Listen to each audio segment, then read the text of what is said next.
Welcome to the Unstuck Yourself with Crystal Simmons podcast. Here, you will raise your awareness to what is, and most importantly, what isn't working for you in all areas of your life, to identify your unique abilities and superpowers, to take purposeful action. We all get stuck, and now you can unstuck yourself with me every week. Now let's get unstuck, peeps.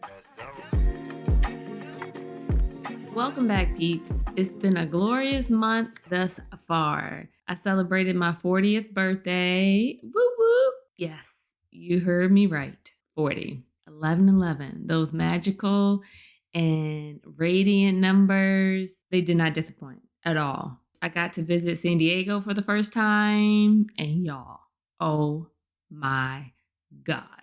Whew. So much clarity, calmness, connection, love, support, adventure, excitement, nourishment was received on that trip that I planned so much, went into details of finding Airbnb, where to venture off to, and actually speaking with a dope human I met for another friend's celebration. Oh my God, there's so many birds flying. Hi, birds. Like, they're just passing by my window. They're big as I don't know what kind of birds they are, but they always distract me. You know how some people are like, squirrel? I'm like, birds. Butterflies. Okay. I'm going to share more about that on next week's episode. My trip was everything. It really was everything. And I can't wait to share more about it next week. In addition to what the rest of the year holds for me, what I'm working on for 2023. So I'm excited for y'all to come along, because that will be the episode where we're celebrating our 1-year Podaversary. It's the anniversary for the Unstuck Yourself with Crystal Simmons podcast. And we get to do the celebration together. And I don't want you to miss it. So make sure you have your alerts on. Make sure you're following the podcast by hitting the little bell. If you're on Spotify, hit follow on Spotify, hit the little bell. Make sure you're subscribed on Apple. And then if you're listening on Google or either Amazon Music, just make sure you're being alerted to the new episodes, okay? Let's get into today's topic. This is the third, and it is the final episode for the Run It Back series of us celebrating our first Podaversary. And the Unstuck Yourself with Crystal Simmons podcast was birthed on December the 1st, 2021. And we are looking back on the episodes that created the most impact for you all. And the whole reason why we can celebrate this milestone is because of you all, because you listened, because you were intrigued by the conversations I was having with you one-on-one, or with conversations that you were listening in on that I was having with guests that were appearing. Now, for this final one, I did have a dilemma, I'm going to be honest, because the episode that really changed my life and the life of so many others that listened to the episode and replayed the episode and shared the episode and then listen again to the episode, hands down, without a doubt, other than the first one, okay? But this was a solid second, and it was the episode with none other than the one and only pleasure professional, Goody Howard, MSW, MPH. And you can find her on Instagram at AskGoody, Goody. And that was the convo that was episode 18, titled Cultivating a Sex Positive Culture with Goody Howard. And those numbers continue to climb and climb and climb and climb. And so much so I ended up doing a reflection episode where I would pause in between, share some suggestions or my takeaways. And then I didn't include the entire episode back episode 18, but that reflection episode was released for episode 31. So I will not run that one back for a third time. I'm just being honest. I love y'all too much. I am hoping to have her on again in 2023. Fingers crossed, toes crossed, heart crossed, because I have learned so much and she has released and opened up and increased my awareness. Y'all know Crystal's AAA's awareness, abilities, and action. She enhanced my awareness of what pleasure was. And there's a difference between sexual pleasure and non-sexual pleasure. But my brain heard pleasure and immediately went to sexual.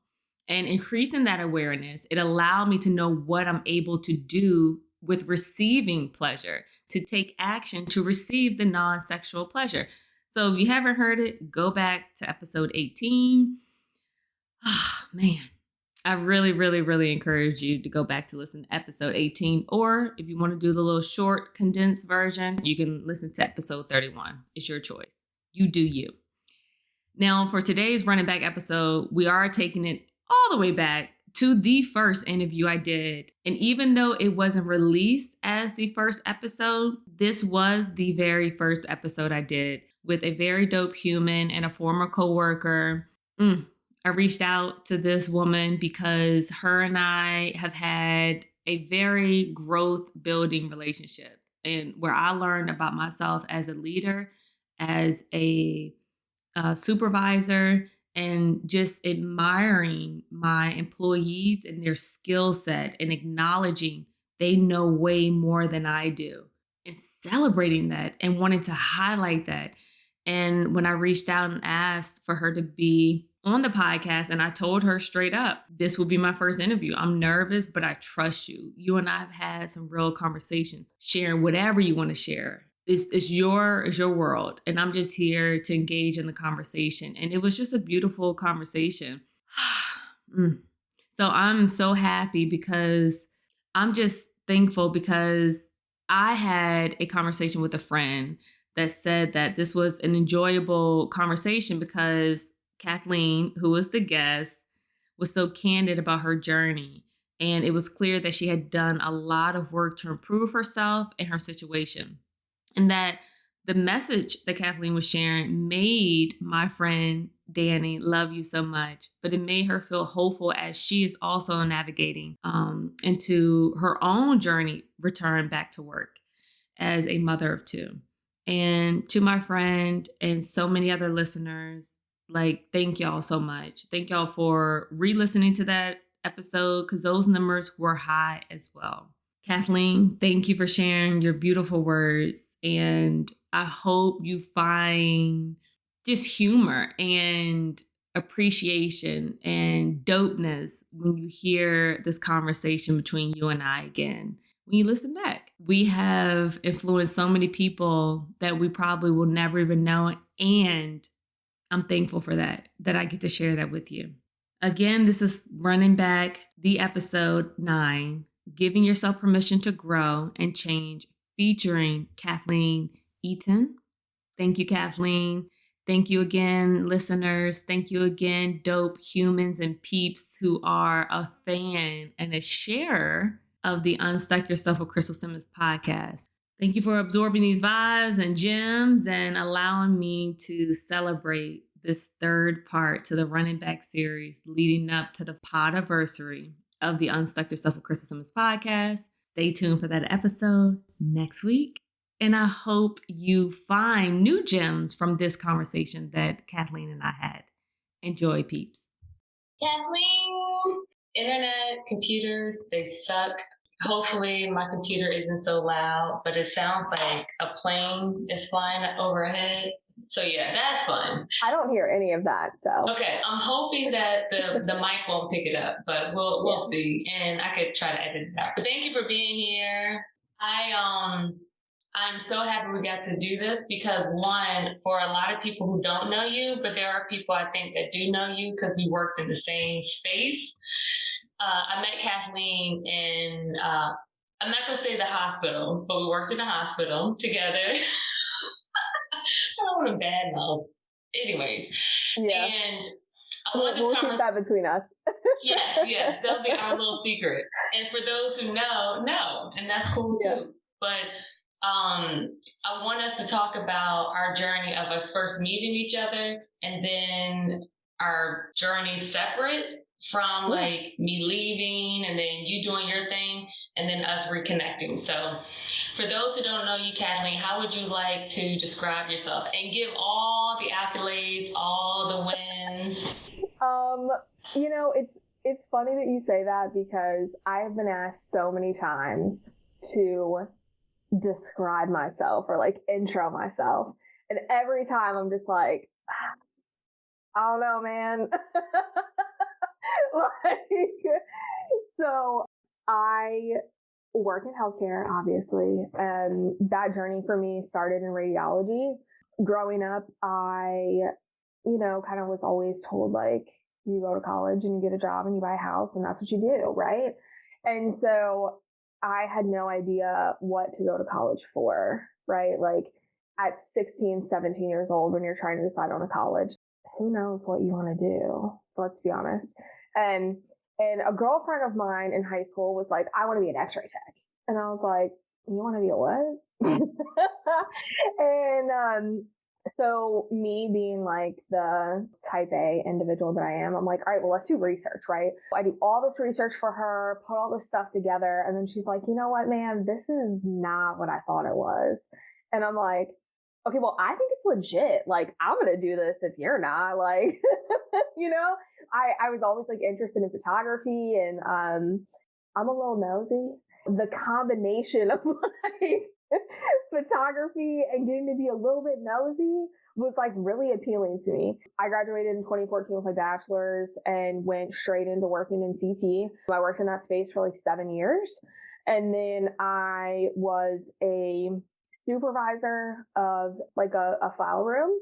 And I did that for 2 years. And now I'm in the ambulatory environment and ambulatory scheduling.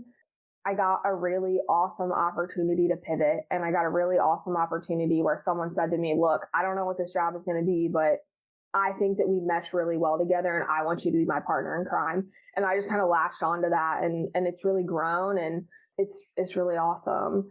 On a personal note, I'm married, I have 2 dogs, just trying to keep it all together. I'm in school, I'm getting my master's, just trying to keep the wheels on the bus, so to speak. Wheels on the bus go round and round, round and round. Exactly. I'm so happy you shared all of that because I didn't know a lot of that. With you researching for somebody else, that's dope. Because my story was, I knew I wanted to, as women, we typically say, hey, I want to help people, or even men too, but as humans, we're like, I want to help, I want to help. And while that is noble and is commendable, it's also like, but what do you want to do? You mentioned, who knows what we want to do? I barely know what I want to eat tomorrow. And you're like, what do you want to do for the rest of your life? Like, I don't know. How many times have we had that argument with our husbands? What do you want to eat for dinner, right? Like, it is the worst game. Somebody should create an app of what do you want to eat? Right. Like, it's too many decisions. Well, that's actually a good point. I feel like that's what life has become. So many multiple decisions, things get more complicated. But the fact that you did research shows your intelligence of, well, what does this entail? Because my mom brought it to my attention. Oh, you said you want to work in the hospital, you want to be a doctor, you want to be a nurse. And I'm like, I don't want to be a doctor. Like, I go to school forever. Again, I mentioned that in the podcast before where someone was like, oh my God, you'll be in school forever. But none of them were doctors, Kathleen. Right. Don't take advice from people who are not where you want to be. I love that so much. Like, I listened to that and you said it and I'm like, that is truth, right? How many times do we accept advice or accept judgment from people that have literally no idea what that space is like? None.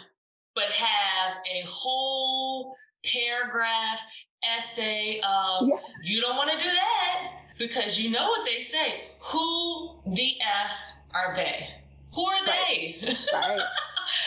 I am so thankful that you shared that because it's a different lens. For me, my mom was like, well, there's a lady I work with, her daughter's an x-ray tech. And I'm like, what's that? And she was like, they take x-rays like bones. And I'm like, oh, that's cool. Still more curious of, I get to see like the bones. But then, when you go to x-ray school, it's way more than bones. Yes. And I think what appealed to me as well is, right, like, it was a short interaction, I mean, like, that sounds terrible, but it is the God's honest truth, right? Like, I'm not stuck with this same person for 12 hours because as a nurse you are, and you don't have a choice, right? And you're stuck with the same person for 12 hours, sometimes for like weeks on end. And that thought just didn't pan for me. It's so crazy you're saying that because I had the same thought. My thought was based on fear. Do you know what your thought was based on? Of not staying stuck with the patient for an extended period of time? I mean, at the time, I was really poor at communication. I was poor at relationships. I was poor at interacting with others. I didn't want to be around other people. So the shorter that interaction could be was the better, right? And ultimately, I think for me, that came from a place of lack of emotional intelligence, right? Like lack of connection, lack of understanding how to make a connection. I didn't understand my own feelings. So how could I take on someone else's? Wow, that is huge because again, we're in the same space, but we have different perspectives. But I think the end result is the same because yours was a lack of communication or connection with other people, and you wanted to limiting that because if I don't feel like I have that strength, I don't want people to see that. Let's make this shit short. So you don't pick up on, I'm just trying to figure this out. Mine was, I was fearful of people dying on me. So it was the fear of disconnection of I'm caring for you. Oh no. But both of those are still kind of based on an unknown. Where did you actually know you couldn't be in a room with someone for an extended period of time? Like, were you in practice with that? And then you're like, ooh, I don't like this feeling. I think at the time it was all unconscious. I think at the time I didn't know who I was, but I didn't know that I didn't know who I was. Yep. If that makes sense. It right? does. Like, yes. And I had, in my opinion, created these sort of iterative versions of myself based on who I was around, right? And ultimately, I didn't want anyone to know that I cared. Like my MO and my baseline was I'm cold hearted, that I would say whatever I wanted to because I didn't care. When in reality, I cared so freaking much. I cared to the nth degree. Everything I did was because I cared, but I put on this persona of not giving a shit, basically, because I thought that it was safer that way. Yeah. And I don't think I realized that. Yeah. When do you think you realized that for yourself? My husband, basically, one day, a situation happened when we were in public, and we got in the car, and he looked at me and he said, you know, you say all these things and you say that you want to get married and you say you want to build this life with me. And he's like, but your actions are not indicative of that. And he was like, so if that's what you really want, you need to go to therapy and you need to get your shit together. It took a person that I felt like was everything to me to say that for me to then flip the script and look at myself. Because up until that point in my life, everything was everyone else's fault. Everything was, you know, woe is me. I am the victim. All these external things are happening to me. And don't get me wrong, like there's, you know, it's life. There's trauma in my story. But at the same time, so many of these things were caused by my own chaos.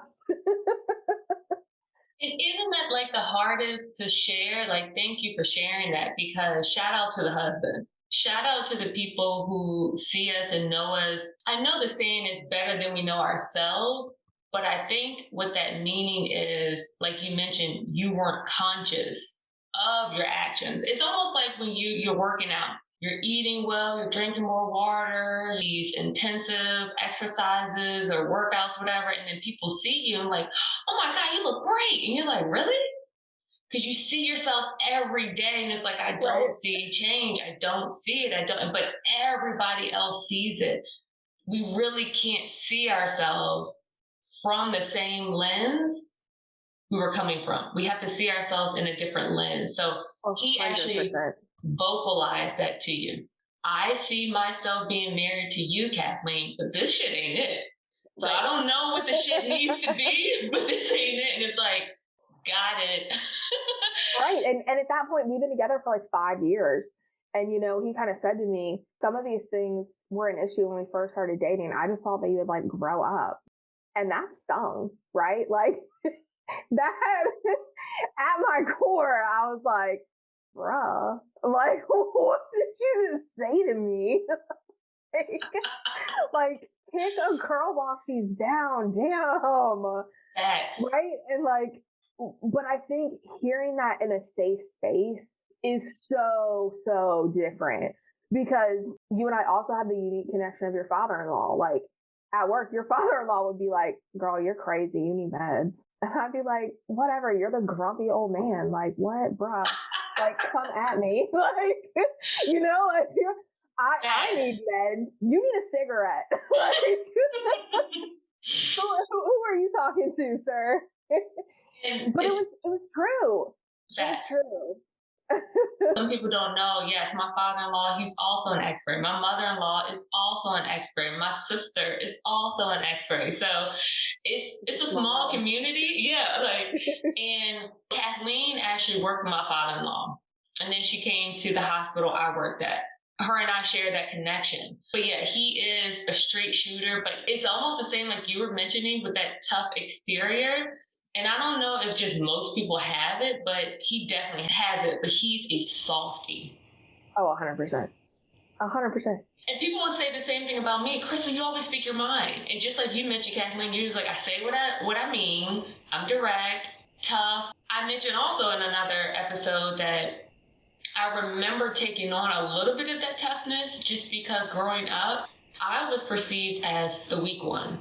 Because I was loving, and this is the first time I'm saying it out loud, but even my sisters, I don't even know if they know how strong I am, in a sense of not like I'm gonna beat somebody, but like, no, I'm not taking this. So we need to sit down, we need to have a conversation, and I have questions to ask. That's strength to me in the sense of I don't have to put on the front no longer, but acknowledging my true power and my true ability to handle shit. And it doesn't have to be this tough exterior or this wall. What can you say about, you mentioned creating a safe space that your fiance, but husband now, was able to create for you and him. Were there any similarities in the safe space with him and me and you at the hospital that we worked at? You can be honest if it wasn't.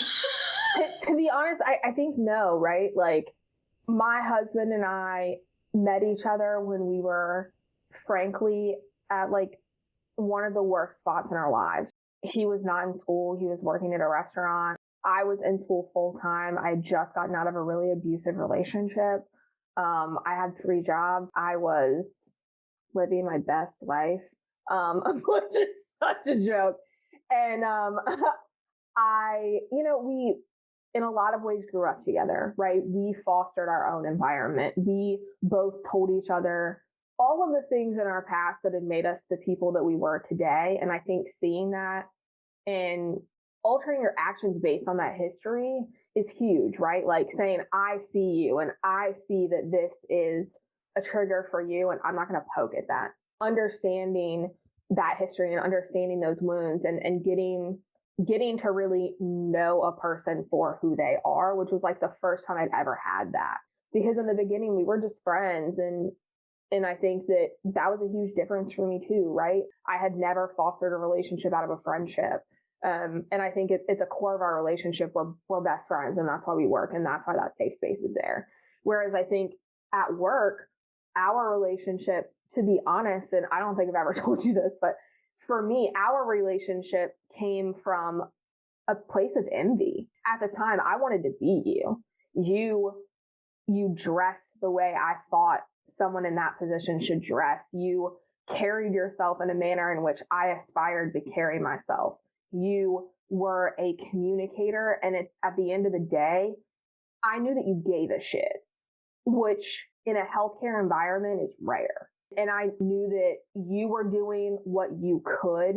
I think I was also one of the only people that could recognize that it was beyond your control, right? Like the things that went down in our circumstance were not your situations to carry or to control. And it was very obvious to me, right? And so then I think for me, it was the fact that I was envious of you in a way, that I knew that you cared. And there was something about that allowed me to be truthful. Does that make sense? It does. And you have not told me that. Being in that role was hard. I knew I wanted to show up. And showing up is not just, it is dressing the part, because that's what made me feel good. Like if I wore frumpy clothes, you know what I mean? Like if I had my hair just whatever, it's that energy of just like, kind of like everybody in sweatpants for quarantine. Like, we're chilling at home. It's like, ugh. And then you're like, I gotta like wear real clothes. It's a mind shift. Like, look at me right now. I still got a sweatshirt on. I like your sweatshirt. It's cute. Like, and there's a difference. You still are not, you're still put together. Like, being put together doesn't mean you have to wear a certain amount of makeup or you have to wear this type of clothes. You wear what makes you feel comfortable. And in that role, I felt comfortable wearing like a blazer. I felt comfortable wearing flats. I'm not wearing heels. I'm already tall. I'm not hurting my feet. No. But thank you for sharing that perspective, because I didn't know that. And I appreciate hearing that. And when I put in my notice, a couple more people told me what you said. Like, Crystal, you tried your hardest. And that was something I didn't know I needed. Much like, when everybody knows, if you listen to the previous episodes, I left corporate in like 2.5 years ago. It'll be 3 in May of 2022. And I said to myself, like, just, I need to do something different. So I started my coaching business the beginning of 2021, like in March. Because I was like, I want to share my experiences, but create a business that provide a solution for people like me when I was in that corporate position. What the F do I do now? And it's not therapy, but it can be therapeutic to have someone in your corner who basically just scoops you up and like, I see you. Yeah, you want to do this weird thing that everybody else thinks is weird, but you are passionate about. Let's do it. How do we do that?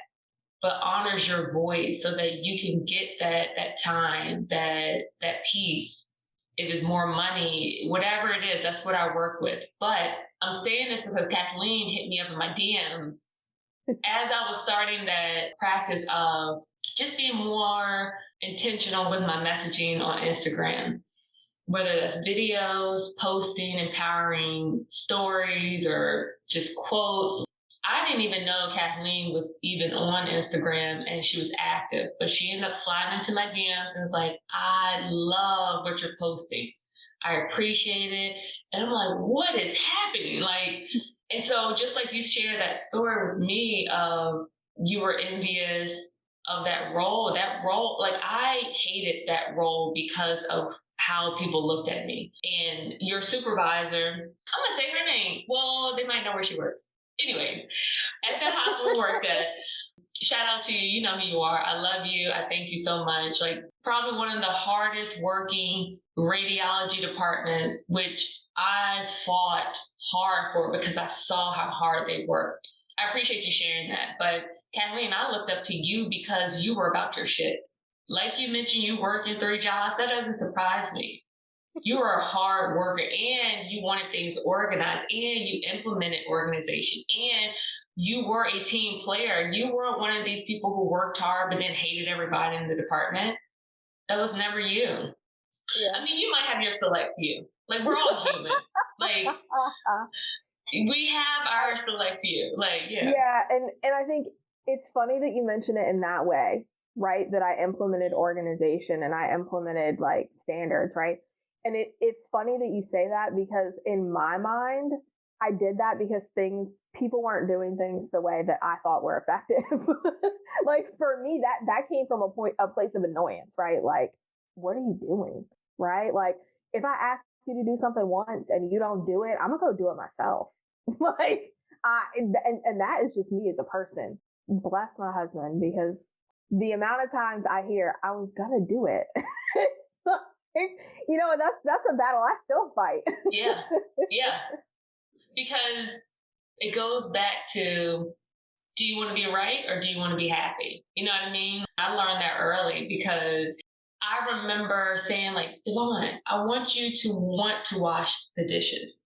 And he was like, I'll do it, but I'm not going to want to do that shit. Like, I'm just not. I'm like, what is wrong with you? And it took me some long time to realize, do I want to be right or do I want to be happy? Meaning, do I want the dishes washed, whatever way that looks like for him, or do I want to wash them? I'm tired of washing the effing dishes. So you take it, realizing that, like, my way is not the only way. and it's not the right way.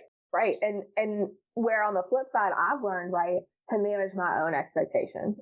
So then I say, I need you to do A, B, and C. I would like them done in this order, and this is what I want them done by. And then I let it go, right? Because if not, I'm going to start hopping in and doing things. Yeah. When I need to take a break. Yeah. Right? Like I have a full-time job. I am in school full-time. Until I started school full-time, I still had 2 jobs. And in one of them, I was a supervisor. Like, so when I get that time, I have to take it. And then I wouldn't delegate. I wouldn't ask for help. I didn't know how to ask for help. First of all, I still don't know how to ask for help sometimes, but I would say, hey, I need you to do this. And then it wouldn't happen in the way I thought it should, or the way I thought it should look like. And then I would just take it upon myself to do it. And I would have the biggest chip on my shoulder the whole time. And now we're all not happy. Yes. Now we're all angry. And it's funny you say that, because me and my husband, we still talk about this to this day. But it'll be other things like, I don't like cleaning. I now value time way more than a lot of things. And as I get older, I don't know if that's something to be taught or to be experienced, but I feel like I went through both. Yeah, I'll clean, like sweep here, I'll wipe them, but doing a deep clean, me and my husband's like, we don't want to do that. I'd rather have somebody come in and do that. It could be therapeutic, but for me, cooking is therapeutic because I get to eat. So I like cooking when I want to cook, and I'll cook when I don't sometimes, but we'll go back and forth. Like I told him before we got married, I'm not cooking every day. We both work full time. I'm not doing that. We will go back and forth. We'll pick meals together. Like one week he'll have 3 meals he'll pick, and then the next week I'll have 3 meals, and we cook back and forth. We'll cook with each other. But it's funny how you say you have your list of this is what I need done. What does it look like if you ask, are you able to do this? And they're like, no. Like, that's real too.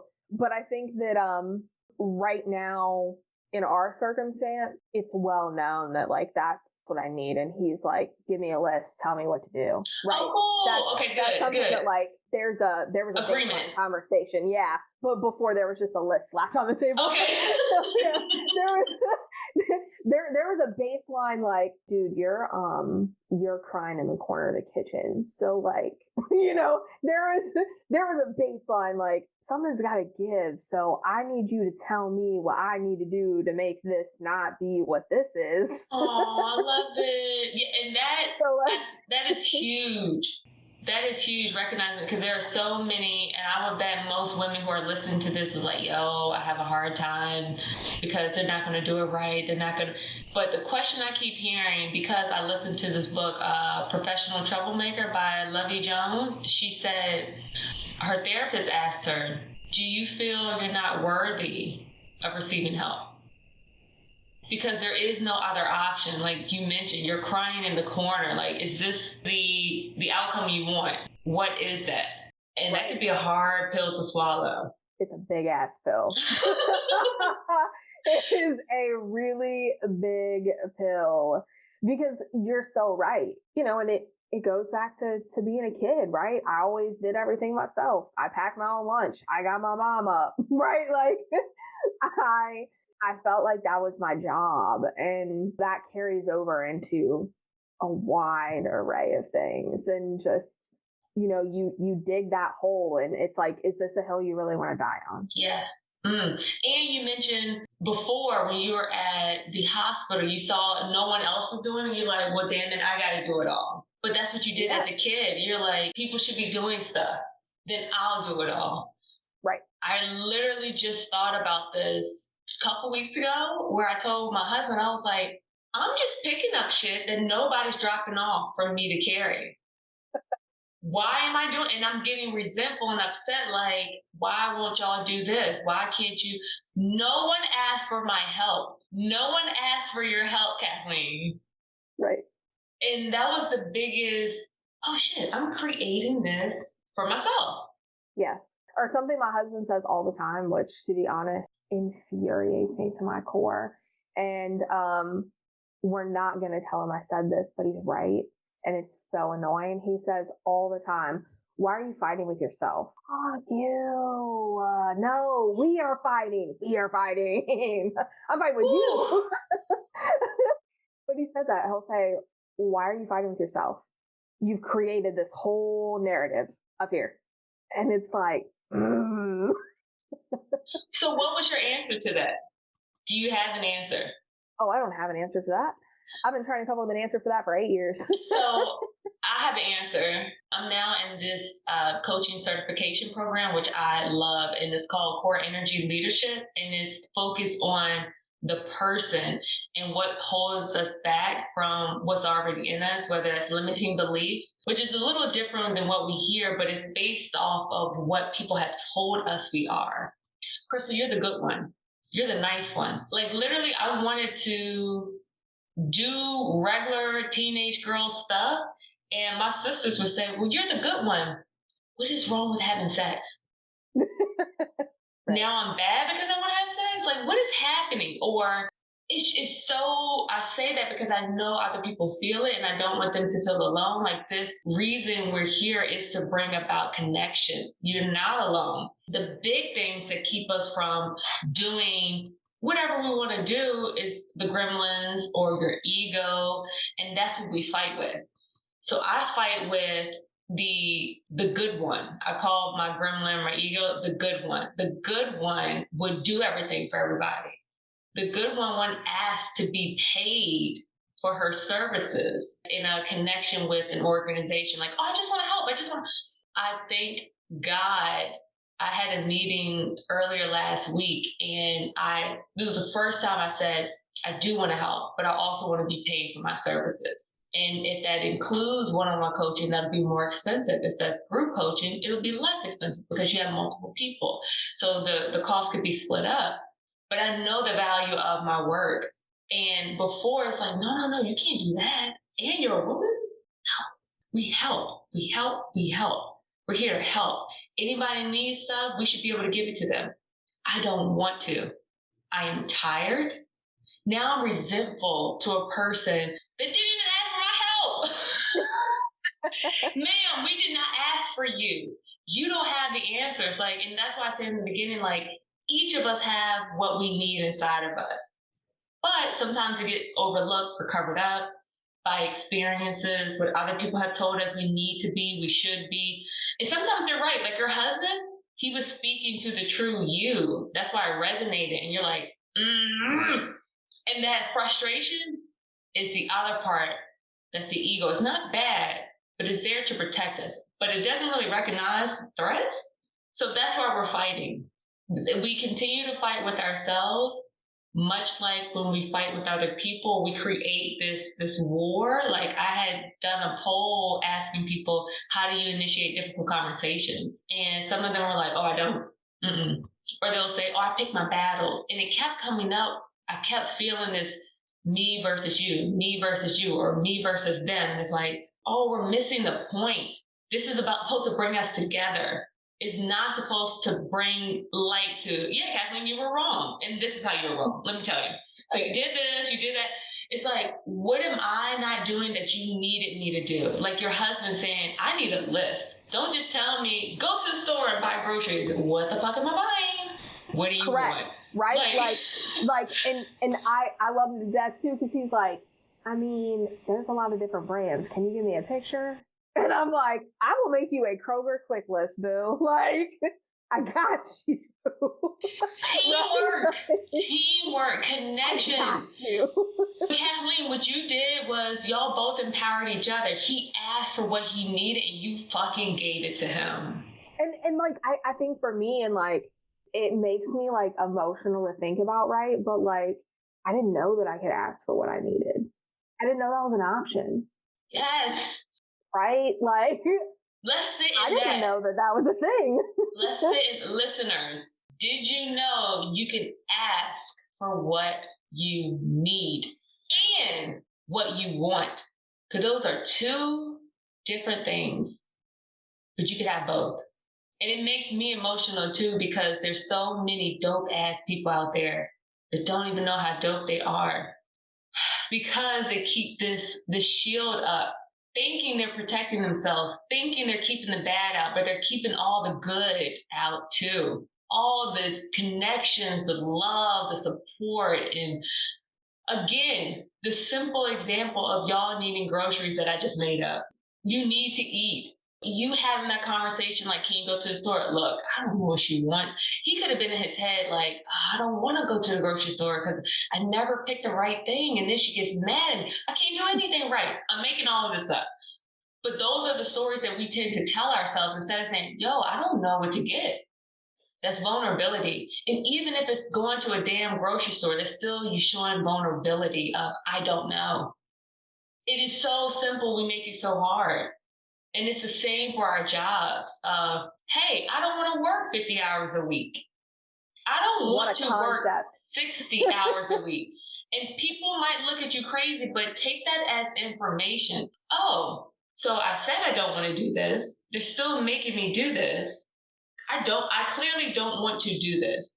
Let's have a conversation. And the conversation is not, again, to pit you against the other person. It's about connection. Are we on the same page? Can we get on the same page? Are you willing to meet me in the same damn book? If not, right. You have an option of, hey, I'm going to look for another job. Hey, maybe I'll work with someone and maybe I'll do something totally different. Like me being an x-ray and becoming a coach was never a part of the plan. But the journey was beautiful. Like it, right. Universe, God, all the energies, like I could not have pictured all of this. There's no way my imagination would have taken me there. My faith, and also recognizing my inner compass, my inner voice, and my intuition of, I don't want to do this. I don't want to feel bad walking into work every single day, crying when I get home. Now I'm starting to get kind of resentful and mean and kind of pretty negative. Like, Kathleen, tell me how you got from when we were working together to where you are now. Like, where did you get stuck in between? And that is such a loaded question, right?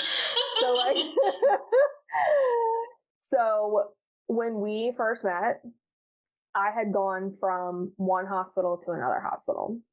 The first hospital I worked at was all I knew. That hospital was very cold. That hospital was very, you're a young white girl. That hospital was very sit down, shut up. And I saw a lot of things there that impacted me in much larger ways than I think I realized. And I think that I learned there that you do your job, you shut up, you sit down, and you leave.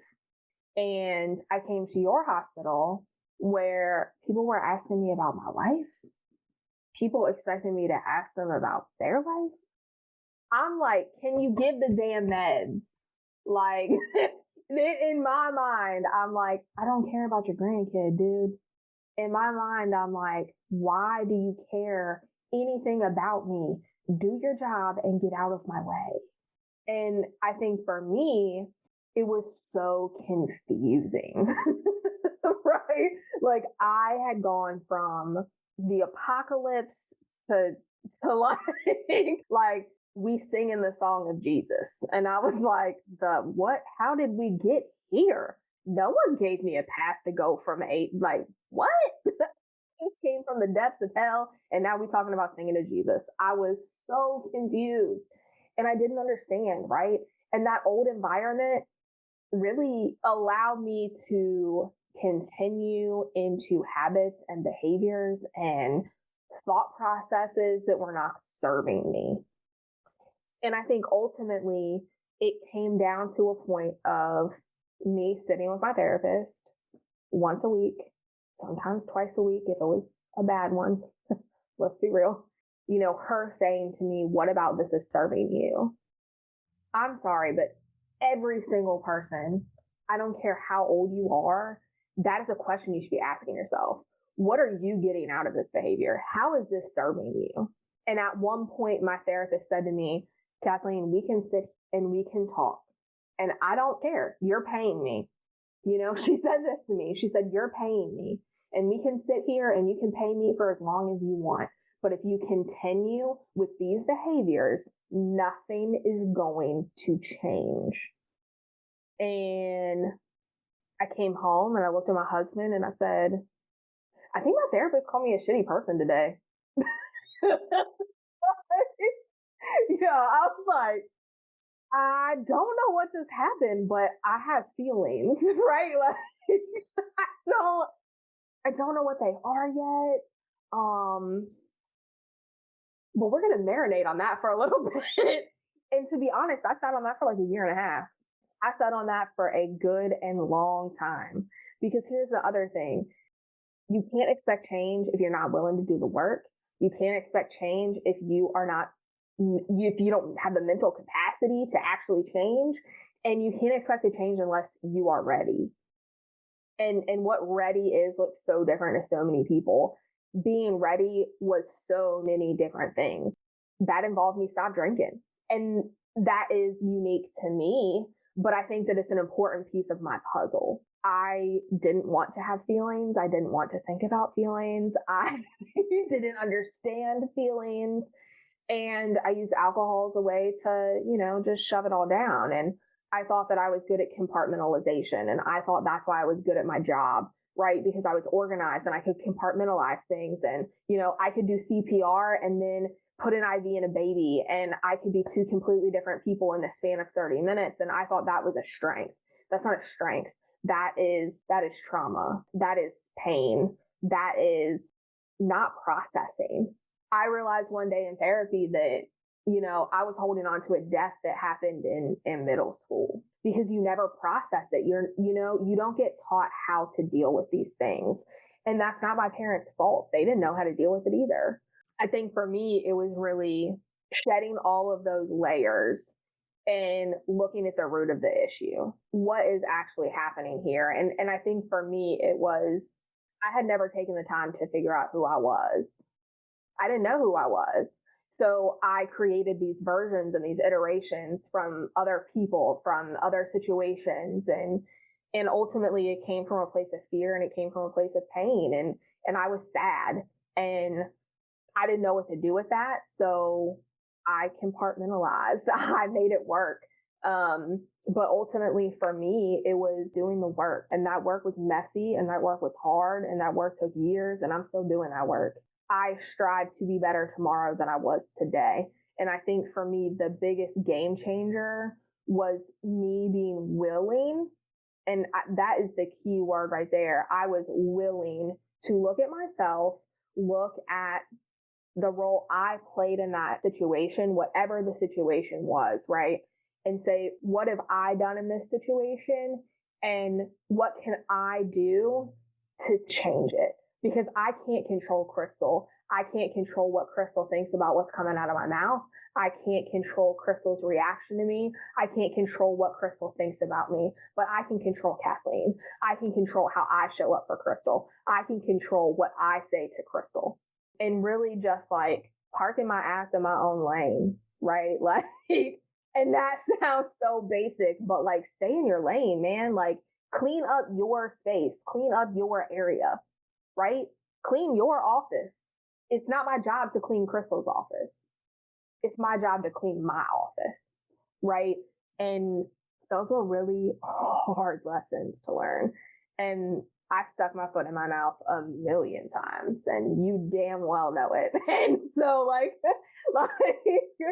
I mean, it ultimately came down to me being willing to look at myself, look at my side of the street, look at the things that I could control, and be willing to say, how can I make this better? How can I show up better? How can I do better? What can I learn from this? Instead of saying, why would you do that? Why would you ask me that? What are you doing? Answer the questions. They probably have a point, right? Like what you don't even know where they're going with it. They may not even understand any of the words that just came out of your mouth, right? Like,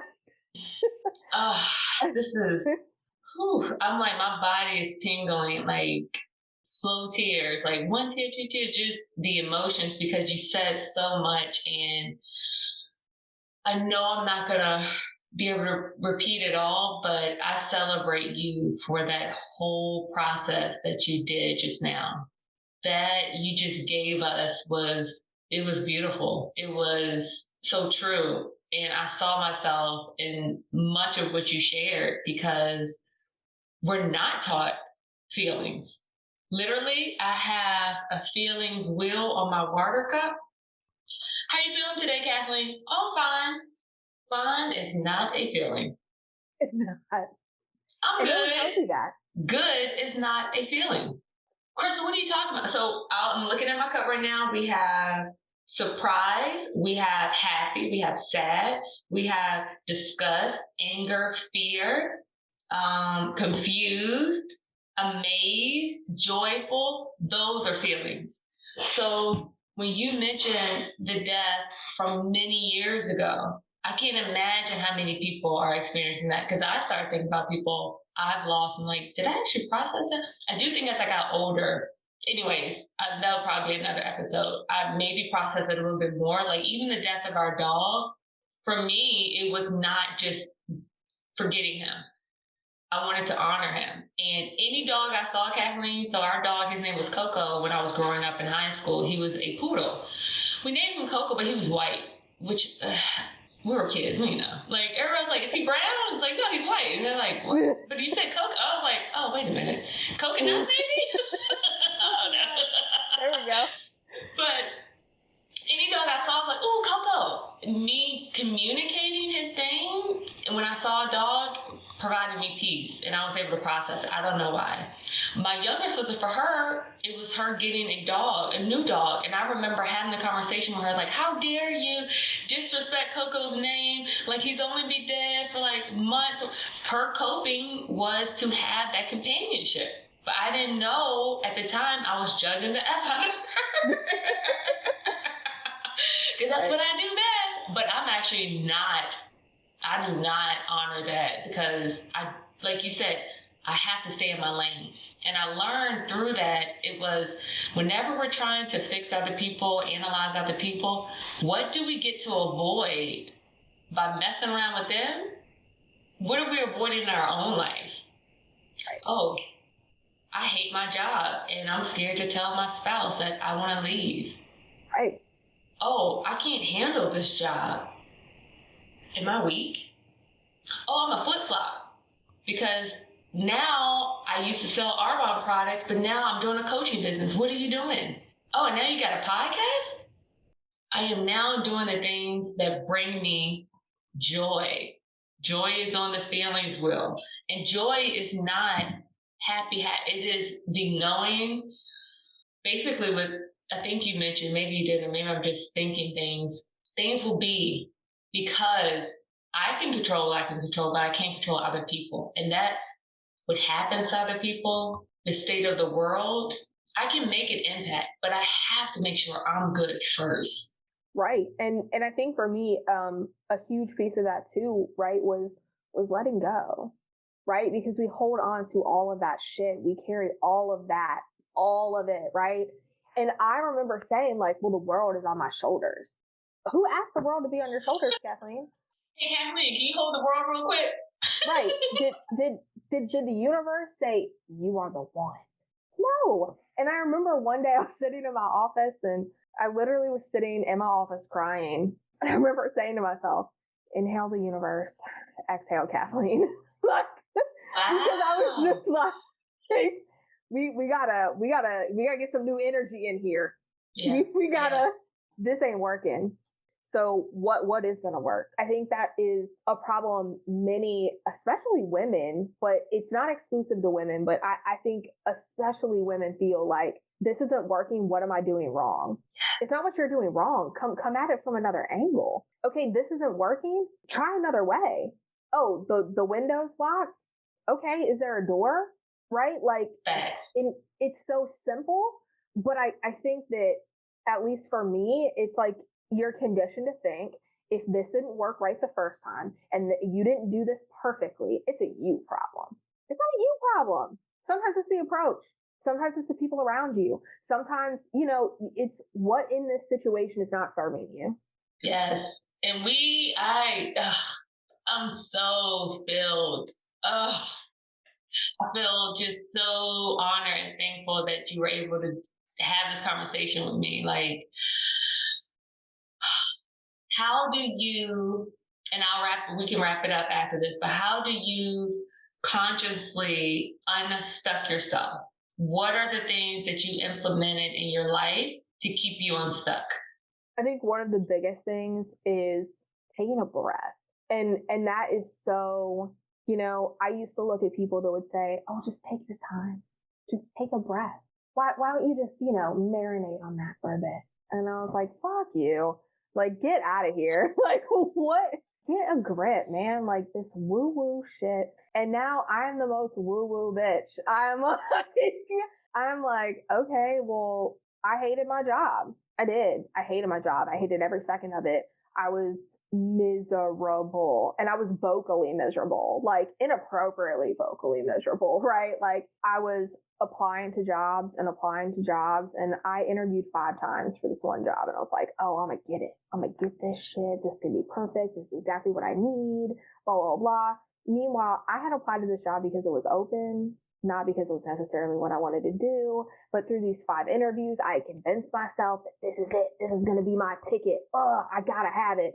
And then I didn't get the job. And I was like, the fuck? How dare you interview you five times and reject me? Like, let's talk about a big ego, right? Like, what? Yes. What? That, no. And I remember just handing it over. And that to me has been a big piece. I'm trying to like fix, manage, and control all these things, and I'm holding it so tight. And that doesn't work. Let it go. I got to give it up. And for me, that's not God, and that's fine. For me, that's the universe. For me, that is something that is not me, right? It doesn't matter what you call it. It doesn't matter what you think about it. Sometimes it's Crystal. Sometimes it's other women, Sometimes it's my husband. Sometimes it's my dog. Sometimes it's these gorgeous leaves and the way the sun comes through them, right? Like, as long as it's not me, I got to give it up. And that's been a huge thing for me, is just believing in something that's not me, believing in something I can't see, believing in something I can't describe, right? Yes. And that's what I mean when I say, like, let's inhale the universe, right? Like, we gotta get some new energy in here.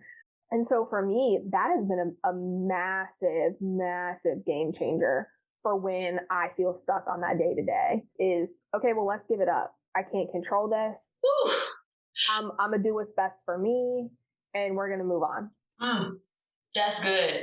That is, because all of that is connected for me. Universe, energy, light, God, love. It's the same nature. Being around water, this burst of energy, just looking at water. Like, a clubhouse has like water around it, and they have swings now. I walked my dog yesterday, and we just sat, and he was looking at the geese, and I was like, this is just, it is a refueling. So like you say, breathe. Breathing could be walking in the neighborhood. Breathing could be riding your bike. Breathing could be cooking your favorite whatever. Breathing could be meditating. Breathing could be take a fucking nap. Right. Breathing could be talking. Can we normalize that? Yes, right? Like, yes. I mean, sometimes you just need a break. Turn it off. Turn it off. Because, I mean, I think getting stuck, in my mind, is such a mental thing. You're so up here, and those wheels are churning, and you're forcing them to churn. You're forcing so hard, and you're like, churn, baby, churn, oh, I'm churn, gonna get it, churn, I'm gonna get it, I'm gonna get it. churn. Yeah, and like, for me, sometimes it even goes back to, what you said to me that day, right? Like, we're at work one day, I'm having a hard time, I done pissed off this old lady, I didn't mean to, like, and I'm like, Crystal, I don't understand, like, why can't you just do her job? And I don't understand why she doesn't realize that I can't drop everything for her. And I remember you looked at me and you said, Kathleen, stick to the facts. And that has stuck with me to today, right? Like, stick to the facts. Okay, I'm in a sterile procedure. I can't take a break right now. Can you please sit that on the counter? Let the patient know I'll get to them as soon as possible. I can't give you a time frame right now, right? Like, stick to the facts. And that has served me so well, right? Because then I'm not having this emotional response. I'm not having this, can you just get out, right? And that emotional response can be so ugly. You're like resentful at yourself for being ugly. Because that's and you just keep going. You just keep going. But this little hamster wheel. you hit it on the head when you said stick to the facts, because if you throw the emotions in it, and you're not able to process your emotions, you can't even name them. Oh, you just went chaotic. You're like, I'm feeling shit. God damn it. Ah! Like, it comes out that way because you don't even know how to process it. But you mentioning the facts, this is what it is. You can't control the other person, but you're also not trying to control yourself in the situation. You're just like, hey, this is what's happening. I'm sitting in a chair. Kathleen is on the camera, and we're talking. I'm not like, oh, well, Kathleen, my Bluetooth wasn't working. And then I got really mad. And like, I had to let that go when it first happened, when we first got on. That happened, but we're here now. These are the facts now. And I want people to recognize in my study for becoming a certified coach, we talk about energy. And level 1 energy is that victim, that it is that, oh, why is this happening to me? Why is this? But that feeling, you're tired. So if you're excessively tired, you're probably on that victim scale of everything's happened to me, nothing will go my way, I can't do this. Every time I try to do that, take a step back and breathe. And you breathing will bring you up to just another level, but you're not in that tiredness of that victim stage. And that is just beautiful the way you put that. Y'all breathe and listen to this podcast again. Kathleen, I adore you. I appreciate you. I'm so thankful for you. I'm thankful that the universe brought those words out of your mouth to us today. I needed to hear it. And I look forward to what we both create with this new knowing and continuously unstucking ourselves because we're not perfect, we're human. So what do you want to end with? Because I don't know if your Instagram is private or public, but it is private, yeah. All right, so y'all leave her alone then. No, I think ultimately for me, one, just thank you for listening, right? Like it's still a new concept to me that someone might want to hear what I have to say. That's so new, right? This is the first time I've ever done anything like this. So thank you for giving me the opportunity to even operate on this level, right? It's dope. It's cool. For me, the biggest takeaway is, how is this serving you, right? What is benefiting you from this circumstance, this action, this reaction, this inaction, right? I recently said to someone else, like, I feel like I'm experiencing the consequences of my own actions right now. Like that stupid TikTok. And she looked at me and she said, you mean the consequences of your inactions? And I was like, mic drop. Yeah, right? And so I think, those are equal things, right? Your actions or your non-actions, right? I think for me, just thank you. Thank you for listening. Thank you for caring. And keep listening to Crystal because you're saying some dope shit. Yay! And I've never said dope before and you say it all the time. It's now becoming part of my language. So thank you. I love you and you are dope, and this is what the podcast is created for, the constant connection. You reached out to me on Instagram. That's where it started. Just you appreciating what I was posting, didn't even know. And then our conversation kept going and I was like, oh, I have to have her on because you gave me something I didn't think I needed or was even looking for. And that is the beauty of this life. You gotta learn to let it in though. Gotta let it in. And thank you for allowing me to let it in and allowing my listeners to listen. Because Kathleen is dope, y'all. And I'm gonna share comments that you share with me about her because I want to keep this energy going. So please share it. And thank you, Kathleen. I love you. So much. Bye. Bye.